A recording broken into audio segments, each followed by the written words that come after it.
Mike, I know that you witnessed firsthand, many of us did firsthand, the great actions of people in the aftermath of Columbia, Reconstruction, gathering the debris. Talk a little bit about what your observations were. One of the things I just want to mention, Milt, I know Milt's out there, Milt Heflin, who was our chief of the flight director office at the time, kind of hinted at the same kind of questioning. We got a chance to take these great Americans that helped the team out and show them mission control. But what did you see? What did you witness? What we all witnessed was America at its greatest. It was the people in East Texas, western Louisiana, coming to the assistance of their government, of their country, without being asked. You have to go back to that day and remember that Columbia took 20 minutes to fall out of the sky, and it was landing in the backyards of people and out in their fields, and there were no NASA people on scene immediately, and it took hours for us to get there. The first responders were the good people of Texas. They really pretty much saved the day, if that seems like an odd thing to say, but they protected the debris, they protected the astronauts. We had clergy from the local communities accompany each find. The sheriffs, the volunteer firefighters, the VFW people, whatever was needed, they did it. And they had no script for this. They had a rudimentary incident command system, yes, as most communities do, all should, most do. But they did what they felt was right at the time, and God bless them for that, because they were the people that got us through that first day, essentially. After we got there that night and the next day, as forces started to arrive, federal, state, local, well, then we started putting a plan together. But the people of Texas really pulled together. Some of the stories became, guys, it was just phenomenal. There was one little old lady who cooked a chicken and brought it to the VFW hall to feed us, to feed the folks. And she said, "I'm very sorry, this is all I can afford." And Belinda at the VFW hall said, "Well, thank you very much. If it weren't for your chicken, those 3 people over there wouldn't be eating tonight." The people of East Texas served upwards of 60,000 meals to our folks at no cost to the government. I can't begin to tell you how many eggs they cracked and chickens they cooked. It was just America at its best, and again, no script for it. They did what was right. It was beautiful to see that part of it. The tragedy, of course, was there, but it was beautiful to see the people of East Texas come to our assistance. If I could make one point, Rex, you're doing good. Rex mentioned reading the Rogers Commission report and also the CABE report. When I talk to folks back at KSC and you guys, I would highly encourage you all to read those 2 reports. And then, after you've read those 2 reports, study how NASA responded to those 2 reports. Wayne touched on it big time here just a second ago. But the response from the agency to those 2 reports was night and day.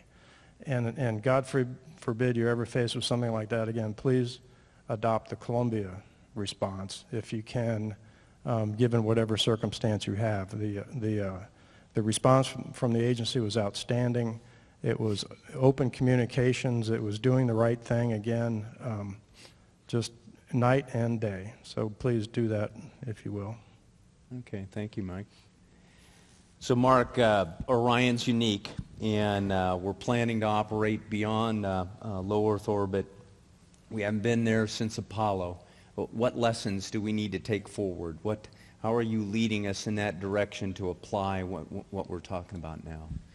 Yeah, BK, as you mentioned, Orion is an exploration spacecraft. We are going to take the spacecraft and the astronauts farther away from the Earth than we've been since the 70s, and then farther away past that. So the spacecraft and the astronauts are going to face challenges that we haven't seen in 40 years. The environment, the radiation levels are higher, the temperatures are, the high temperatures are hotter, the cold temperatures are colder. And when we come home, the energy we have to dissipate coming back to Earth is greater. And if we have an emergency, if we have a contingency, it takes longer to get home. So there are a lot of factors that we have to consider in the design. And really in Orion, I was going to hit this from two different aspects. The organizational and cultural things we learned, specifically from the CABE report, and then Wayne, the report, the survival report, some of the specific spacecraft lessons learned that we incorporated. So if we start with the organizational things, for example, first off, in Orion we have 4 really strong technical authorities. One of the recommendations from the CABE report: engineering, safety and mission assurance, health and medical, and also we call our FOD reps not only the risk takers, but also a 4th technical authority.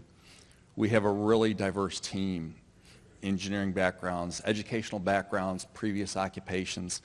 We're distributed across the agency. We like to say we have the best folks from across the agency, and now with our international partners actually from around the world. So we get a lot of different opinions, and we encourage those. And as the program manager, usually by the time things get to me, there are different opinions and there are alternate opinions. So yes, I hear those, and we listen and encourage dissenting opinions. And we have a risk system. I believe it's a healthy system because things come and go. Risks pop up, we develop mitigation plans, and we burn them down, we lower the risk. And yes, sometimes because we're exploring, it's so hard, we've only done it once in our history, sometimes you can't make it all go away. So sometimes we accept those residual risks that we have.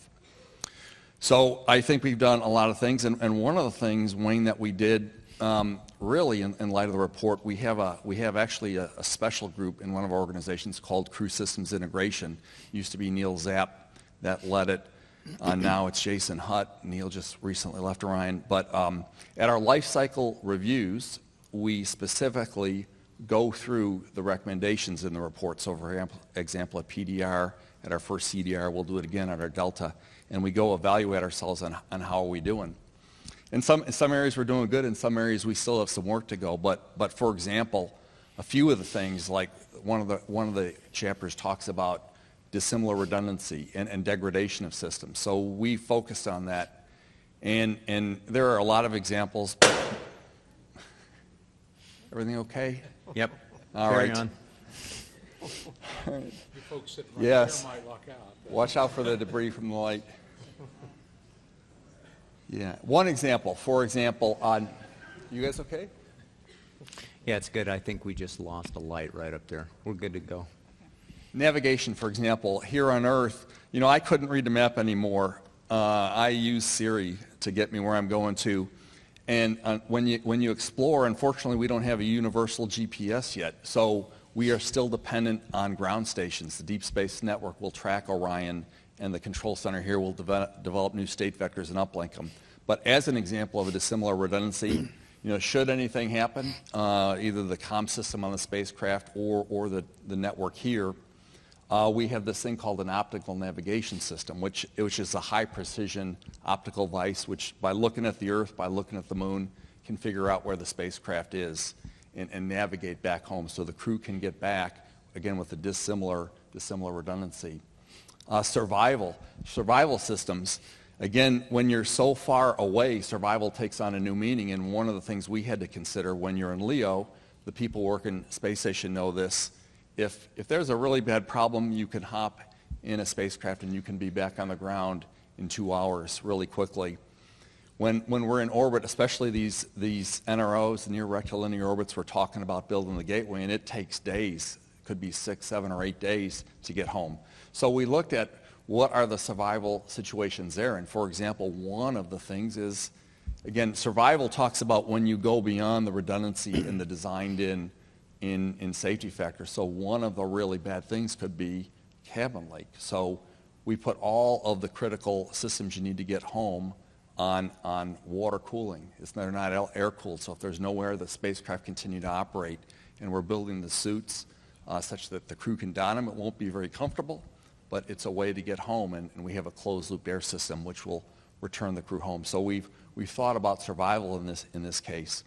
And I know Kathy's done some of this too, but one of the things we picked up from the survival from Wayne, the report that Wayne and Pam did, is how very important just the seats and the suits are. And designing the seats and the suits and the operator and the spacecraft system, taking a look at it from an integrated perspective. So it sounds simple, but it actually takes quite a bit of work. And I don't know if Dustin Gomert's here today, but boy, he's dedicated the past few years to this. But the seats, the suits fit the seats very well, and the restraint systems hold the crew, and the crew's torsos won't move, their arms can be restrained, and the helmets, we learned a lot about helmets. And the report actually recommended conformal, but we found it's not so much conformal, it is make sure the head moves with the helmet, so you're not bumping your head against the helmet. We have a closed-loop ecosystem, so we don't have to run oxygen through. And lastly, we have a requirement. We're actually holding the spacecraft to an occupant protection standard, the Brinkley standard, which is used in a number of applications. But we look at all sorts of nominal landings, contingency landings, and we evaluate how protected the crew is in those kind of situations. So, Wayne, for you and Pam, and I know a lot of people, in addition, contributed to that report. I can tell you it's not only been read, but it's alive and well on Orion, and we look at it periodically. So thanks for leaving us with that. All right, Kathy, you've been tasked with the daunting task to bring human space launch back to the United States of America. The contract mechanism that we've got in place, the procurement approach is different than before.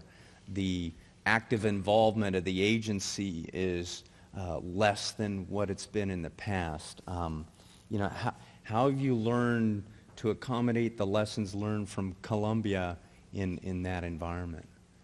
So I think, within the first week that I was in the Commercial Crew Program Office, Nigel and his team came and gave actually the program management an outbrief of loss of signal and some of the key findings out of that. We were in the process of really building our requirement set for working with the providers and pulling together our requirement set for the crew transportation systems that we were going to be going out procurement with our commercial providers.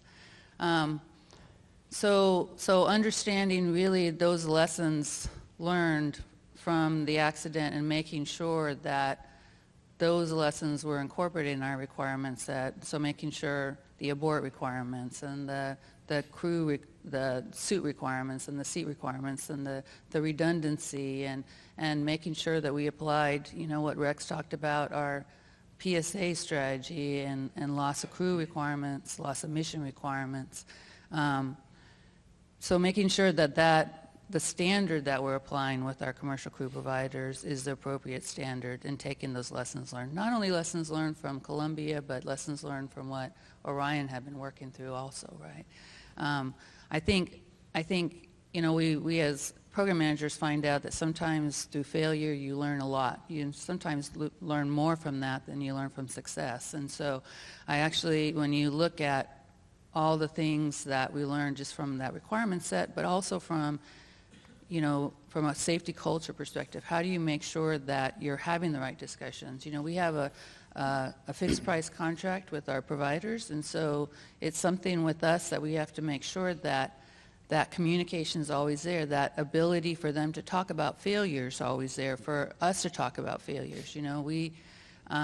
We have spent that secret room that Pam set up, and people, we're now using that as a learning experience. And I know, BK, you've been, really, really good about every time I want to take any commercial provider through there so that we make sure that people are taking those lessons learned, that any data that we need to provide to these folks, and they all got a copy of the book from Wayne, they all got a copy of the book from me. I think there's a few copies of the book going around, because really this is about what have we learned, and then making sure that other people don't make the same mistakes, right? Or can learn from them and be able to apply them in the systems that they're doing. So this is it's a constant challenge.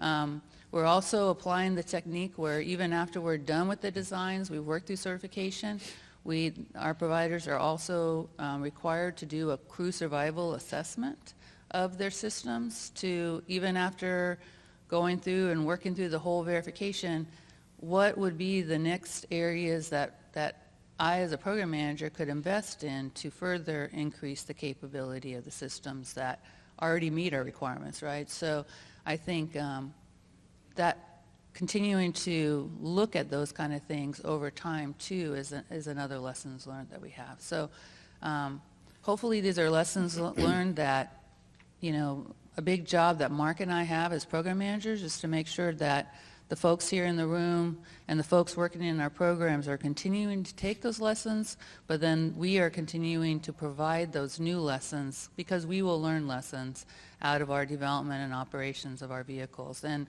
make sure that the future programs and the people that are here that will be there in the 10 and 15 years working on those programs take what we've learned and then apply to make the systems that will be taking our people out into space even safer. Thank you. So, Pat, as you and I know, Colonel Bob Benkin and Colonel Doug Hurley were both astronaut support personnel waiting for our Columbia crew at KSC, and now they're our initial crew cadre on the commercial crew program. But what do you see in terms of the crew's role, our astronauts' involvement in the development of these new programs?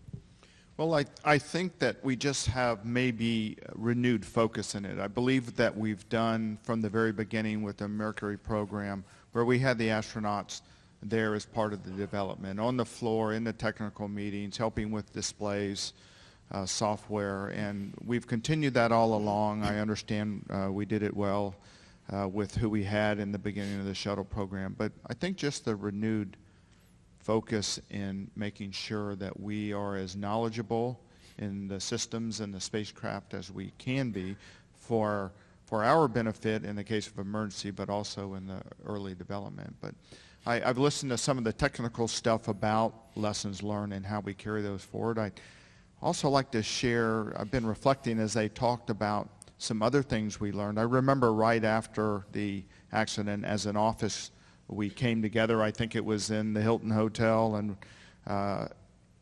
and we brought in our spouses and family members and began to talk about things. And I remember that very first day, I think our eyes were open to this treasure that we have of family, right? It's our office mates, our teammates, our crewmates, and the family that's behind us. And I think for a while we were just so focused on our mission that we could kind of miss this treasure that we had. And again, I think that very first meeting we walked in, we said, hey, this is special, and we need to protect this, and we need to make sure that we know how to protect it. I think I remember Rex giving a briefing on life insurance and someone else on will, and we began to make sure that we had in place what we would need, both when things are going well on orbit for support of our crew and our families, and also what we would need when things went bad. And that is one of the lessons that we've tried to keep alive since then, is this sense of caring for our astronaut and really our NASA families. Thanks, Pat. So now we're going to shift just a teeny bit. We got some write-in questions. We'll probably spend maybe 15 minutes on what we got here, and then if need be, at that point in time, roughly quarter after, if a few folks want to proceed to the microphone, I'll give some special hand signal and we'll head in that direction. But right now, even before we launch into that, is there anything that the panel members want to add? Wayne, Mike, you two in particular, that you would like to, before we dive into these questions? Well, I mentioned the response to the two accidents, and I asked you to look at the Columbia response. One thing we instituted that Administrator O'Keefe was very, very much behind was what we call the debris loan program. And so Columbia is very much still alive and teaching people about what happens to spacecraft as they enter the atmosphere at hypersonic speeds. We got back more than 10 times all previous uncontrolled entry debris from the Columbia, from any uncontrolled entry in the history of spaceflight. It's a treasure trove of information, and that program is alive. There's over 2 tons of equipment or debris out for study right now. 3 people have their Doctor of Philosophy degrees based on studying Columbia's debris. And so again, the response to Columbia versus the response to Challenger are just totally different. And so if you're interested in pursuing that program and looking at some of the debris, contact the Columbia Preservation Office at the Kennedy Space Center. And there's an application process, but Columbia continues to teach. I'd like to take a little bit different tack related about the response to the Columbia Accident Investigation Board report. You know, we were told to accept the report. And I heard at the time, and I still hear from mid-level and maybe sometimes senior level managers now, mostly retired, but they say, well, CABE got it wrong. They didn't do it right. They got it wrong. Well, okay, it's a report, and there may be some detail somewhere that they didn't exactly describe right, and I grant you that. But overall, they got it right. And a real lesson, I think, coming out of that is you can't be arrogant. You need to listen to other people. We didn't know as much as we needed to know. And in that sense, we really do need to accept the conclusions of that report. We did a lot of things differently after Columbia than we did before Columbia. Not that we were doing everything wrong or mostly wrong, but we weren't doing everything right. And we're probably still not doing everything right, but we're trying to learn and go on. So if you ever hear anybody tell you, oh, the CABE report didn't get it right, okay, well, I'm not supposed to tell you to smack them in the nose, but tell them that that's not the right attitude. We need to look for the things that they got right, and we need to follow the advice that they gave us because, you know, sometimes you can't see your own flaws, you can't see your own faults, and it takes somebody to point them out to you. And my wife does that a good deal for me, and it's important. So don't let anybody tell you that CABE got it wrong. Yeah, very good. So program managers, maybe schedule pressure. How are you dealing with it? It's a dynamic time. I think what you need to acknowledge, what we always talk about is that you got to do it one step at a time, right? So really over the last 4 years, we've been told you need to fly in 2 years or you need to do this. And I think, you know, after we awarded the contracts, you know, my team kind of was like, oh, we got to get this all done at this period of time. And I said, how about we plan for the next 3 months? How about we go look at what do we need to get done over the next 3 months? And then we'll go figure out what do we need to get done over the next 3 months, right? Because you can't be looking at what am I going to do in 6 months and we haven't even made it, you know, 1 foot down the road. And so I think yes, we want to get there as quickly as possible, but you got to get there one step at a time. And so the constant challenge is to get people to see what those intermediate steps are and focus on that and then work through, and the schedule will be what the schedule is, right? We have to make sure that when we fly, we're flying safely. And it doesn't matter if we get there fast. If we're not flying safely, we're not going to get off the ground. And so I think you just, as program managers, and I'm sure Mark will say that we have to focus on what do we need to do, get it done as quickly as possible, but don't be hampered by that end date. And so it's a huge challenge for us. This will be a huge challenge for us this year because we would like to at least be flying our uncrewed demos this year. I would love to be flying my crewed demos this year, right? That would be a beautiful thing, but we know that we've got to work through it and do it safely, or else we won't be flying our crew rotation missions, which is absolutely our end goal. Yeah, Kathy, great ideas. In fact, we went through a similar process a couple years ago. We were focused on the end game, and it really is important. What are those key milestones in the next couple of months, and keep clicking them off. But there's other things too that we considered, and in fact, yesterday probably many of us participated in the quality audit. I know I at least did. And getting ready for that, I reviewed the JSC quality policy. And it's really good. It says we want to meet or exceed our customer requirements with respect to safety, performance, schedule, and cost. And that, to me, that's directly applicable what we're talking about here. It's not, I just can't be a program manager and worry about schedule. And conversely, I just can't worry about safety. We have to work together as a team to balance all of those. And like Kathy, it's very appropriate now because last year, Orion, we didn't do very well on schedule. So this year, we know we have to do better if we're going to be successful.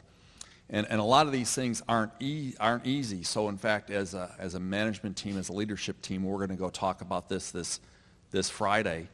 I just can't say, boy, you need more schedule urgency. You can only, I'm not asking the people, you're working 60 hours a week, I want you to work 75 hours a week.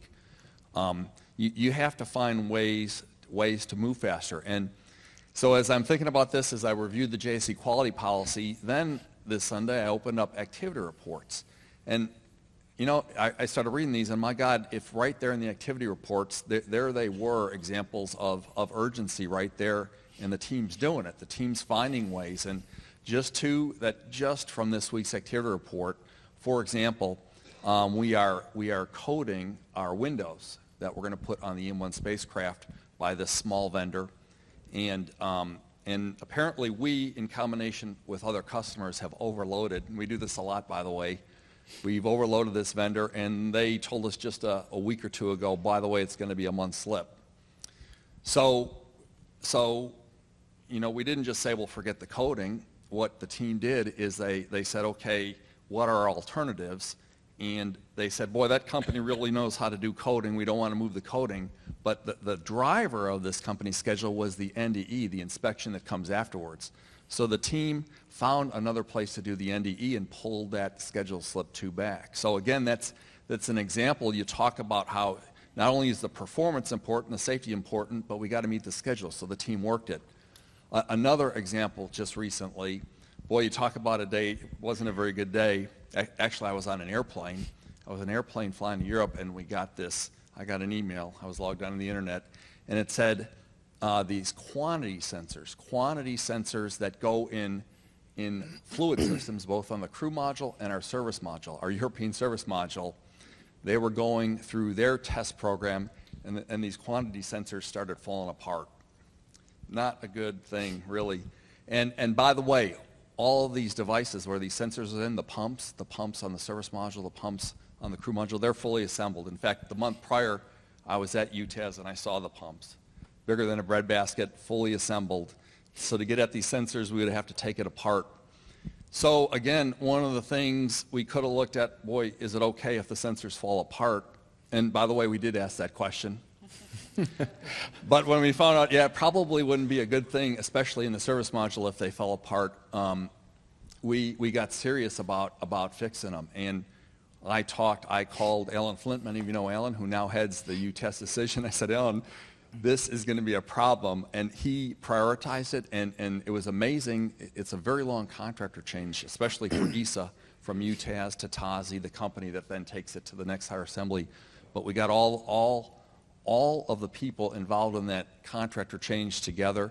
And it's amazing so we had to take these boxes apart, get new sensors, weld them back together and ship it, and it actually only moved our schedule by 2 weeks, from the 1st of June to the 15th of June. So there's ways, when you have this, there's ways to do both. And that's what our challenge is. We have to do just like Ellen's told us in the quality policy. We have to meet safety and performance and schedule and cost, and that's our job. Okay, very good. Let me address this next question to kind of the flight ops folks, because I want to take a few notes here, right? We've got to get our flight operations team, our crew members, the team of flight controllers and trainers ready for future exploration and deep space missions. What are your thoughts on how we apply the lessons learned from Columbia in getting our crew members ready, and then the notion of planning and training and flying deep space missions? Pat, you want to talk first, and then maybe Mark and Wayne? Well, again, I think the first thing is to give them the confidence that we're headed that direction, give them that focus and that mission. Then I believe it's a matter of identifying the types of people that we would want to use for those missions, and then to train them as best we can, to give them the opportunity to become experts in the system, experts in the mission, and give them the resources and the tools, I think, for them to do that. Because I believe all of our crew members are capable of doing that as we move forward. What can we take directly away from the Columbia accident? I think, again, just focus. We do need trust in our program managers and in the people that are building the vehicles, and I believe that we can get that as we get to participate in the programs. That's how we get our confidence. Okay. Wayne? Go ahead. Yeah, Wayne, and then we'll follow up with Mark. Okay, tough and competent. You know, I went to the Gene Kranz School for Young Boys, and I got taught from a young age about Apollo 13 and Apollo 1, and some of the really interesting things that happened in Gemini, and if you need to go back and study this history if you haven't, because the number one thing I think in flight ops is to be prepared for the unexpected. You got to think about what might happen, all the ways it might happen, and think through. Not that you're ever going to think about when the day comes, you'll never have exactly that scenario, but it puts you in a mindset to think outside the box, to be prepared, number one. Number two, have reach back. Because flight ops is operating, and as much as I love being in flight ops, we didn't know everything. And we had a good mission evaluation room cadre, a MER, that was right there, shoulder to shoulder with us. We had to reach back to the prime contractors, to the subcontractors, to the part vendors. And if we had a question about how something might work or might fail, or what the pedigree history was, or how it was tested and what were the limits that it might be able to endure, we had reach back. And being able to get on the phone or, electronically reach back to those folks that, after all, are a whole lot smarter than flight ops people, let's get real, about their particular thing. We get to be an inch deep and a mile wide, and sometimes you need the expert that's a mile deep on an inch wide subject, and having that reach back is entirely important. If I could just add one more thing, based on what Wayne said, I think one of the things that we are doing and we can continue to do as we're developing these vehicles, and we've identified a crew, is that they see us supporting them in some of the issues that we're finding as the vehicles are being developed. That crew safety, that they're seeing their management and leadership stand behind them in concerns with the vehicles. I think that gains a lot, and I think it's important. Active involvement. Okay, Mark? Yeah, following up a little bit on Pat and Wayne, now in the phase we're in right now, where the hardware and the software is just coming together, one of the things we're doing with both the team at the Kennedy Space Center that's going to assemble the spacecraft and turn it on for the first time as an integrated element, and the flight control team here is getting them involved. And actually this dates back to the earliest days of the program, but making sure, as you said, they're with us every day. We have this design choice. We can go A or B. And the flight operations people, I know, think differently than the engineers do. So getting their input, and they've been a key part of our team. And it's very important to have the trust too that Pat mentioned, that they can trust in us and we can trust in them. I can go to, for example, Nicole or Jim Spivey and say, boy, I have this really hard problem. It doesn't all fit, and have them help me work through these problems, because often on these really hard, we're doing things that never's done before. There's no single answer that satisfies all the constraints. So we try to get the folks involved, and we try to build a strong teamwork between us to establish that trust. Good. Mike, it sounds... I have one more. I want to go back. The biggest concern I have going forward, the biggest risk I think you have, is you don't have Captain Young writing you a memo once a week. You don't have Captain Young standing up in the FR saying, no offense, I just asking, and Just asking those questions that people didn't want to answer. So you need. We've got who's Captain got Young. that? We've got Captain Young. Mike? I would like to put in maybe a plug for the JSC flight control team and the Kennedy launch team, maybe to work together a little bit more than we did in the past. There's after Shuttle, like here, well, back at KSC, we lost quite a few members of the launch control team. The ones that are still there are a tremendous resource. You guys out here are a tremendous resource. And I just recall the launch countdown simulation days where we had Wayne and his team with us on net, and it just felt like the right thing to do.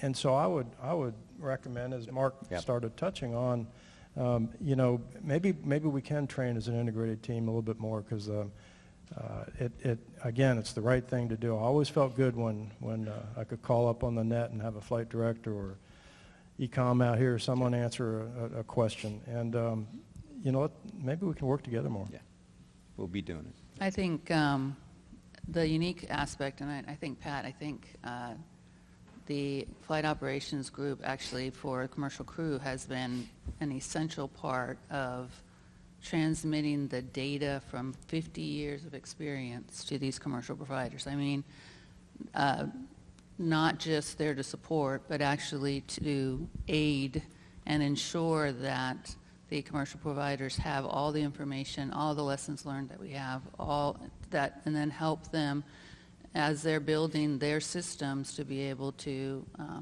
eventually operate and deliver crew transportation for us. Critical aspect of the program for us. I mean, having the cadre there, they are there not only to criticize, but to help and aid and support, and going out and doing what we call our office hours for the last 2 years, and just being available and there for the young engineers at SpaceX and Boeing to be able to come up and just ask any kinds of questions and get feedback and look at systems, along with them getting familiar with the systems, has just been absolutely critical. Outstanding. Are there any other closing comments from the team here? Well, on behalf of the Johnson Space Center, of course, we appreciate this opportunity here. Ellen, thank you for giving us the opportunity to get up here and talk. There's just a couple of things I'd like to say. When I think about mission focus in what we do, it matters tremendously in flight operations. We know our mission. We're here to select and protect our astronauts, to plan, train, and fly our human space flight and aviation missions. No matter what mission we get, the resolve, the toughness, the competence that you hear about here, we will be re-energized each and every day, and even more so coming out of here. But for the Johnson Space Center, what do we stand for? What is our mission? Our mission is clear. We are to lead human space exploration for the United States of America. We are to operate the International Space Station on a daily basis as that foundation for exploration going forward. And we're going to do that day in and day out, 24/7, 365, and support of Kirk and the rest of the team and the rest of the international partnership, because that's going to lead us towards exploration. We as a team at the Johnson Space Center are going to enable and support the development of the commercial crew program, because this industry is good for America. It's good for us in the United States of America. We are going to ensure their success because it matters to our people, to those risk takers that we send out there. In terms of exploration, that's our duty. It's all leading in this direction to go where we've never gone before, to help and enable the success of the Orion program. We will be there from the Johnson Space Center. The fight and FOD is going to be there day in and day out, and we are going to listen and support in every respect. And when we wrap this all together, people, when we learn from this tragedy, the human sacrifice, the loss of friends, everything that you've heard before, it leads us on this pathway to be able to support this great endeavor that is not without risk. So never think that it is. That's our legacy.